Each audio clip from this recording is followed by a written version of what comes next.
बागेश्वर धाम की महिमा और वहां के अन्नपूर्णा भंडारे की सेवा को शब्दों में पिरोना वास्तव में एक पुण्य का कार्य है।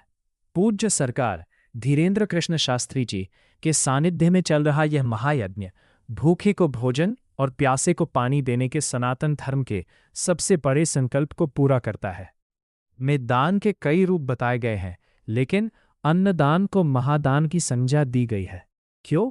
क्योंकि अन्य दानों से व्यक्ति की भौतिक आवश्यकताएं पूरी हो सकती है, लेकिन अन्नदान ही वह एकमात्र दान है जो आत्मा को तृप्ति देता है। जब एक भूखा व्यक्ति भोजन करता है तो उसके मुख से निकलने वाली तृप्ति की डकार सीधे ईश्वर तक पहुंचती है। पूज्य सरकार अक्सर कहते हैं कि कोई भी भक्त धाम से भूखा नहीं जाना चाहिए। यह केवल एक वाक्य नहीं है, बल्कि एक संकल्प है। बागेश्वर धाम का यह भंडारा उस परंपरा का निर्वहन कर रहा है जहां मां अन्नपूर्णा स्वयं वास करती है। भंडारे की व्यवस्था एक चमत्कार से कम नहीं। जरा विचार कीजिए, जहां प्रतिदिन हजारों नहीं बल्कि लाखों की संख्या में श्रद्धालु उमड़ते हो, वहां 24 घंटे शुद्ध, सात्विक और गर्म भोजन की व्यवस्था करना किसी मानवीय क्षमता के बस की बात नहीं लगती।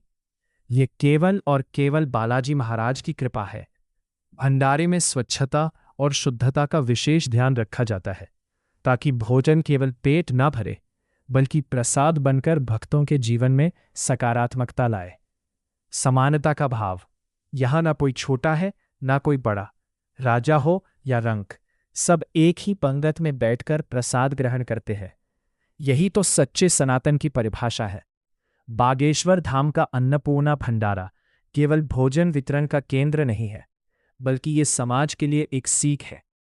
आज के दौर में जहां लोग स्वार्थ में डूबे हैं, वहां यह भंडारा परमार्थ का पाठ पढ़ाता है।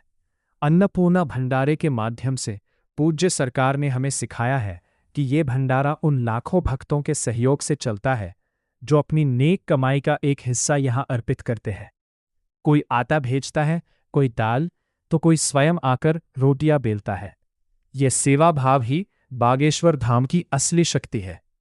हाथों की लकीरें तब चमकती है जब वे किसी को भोजन परोसने के लिए उठती है।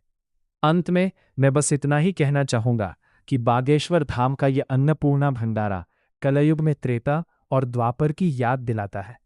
ये सेवा यज्ञ अनवरत चलता रहे। मां अन्नपूर्णा की कृपा हम सब पर बनी रहे और बालाजी महाराज की कृपा से हर पीड़ित और जरूरतमंद की जठराग्नि शांत होती रहे। आइए हम सब मिलकर संकल्प लें कि हम भी इस सेवा यज्ञ में अपनी क्षमता अनुसार आहुति देंगे, चाहे वो श्रमदान हो, अन्नदान हो या धनदान। बोलिए सन्यासी बाबा की जय, बागेश्वर हनुमान जी महाराज की जय। जय जय सियाराम।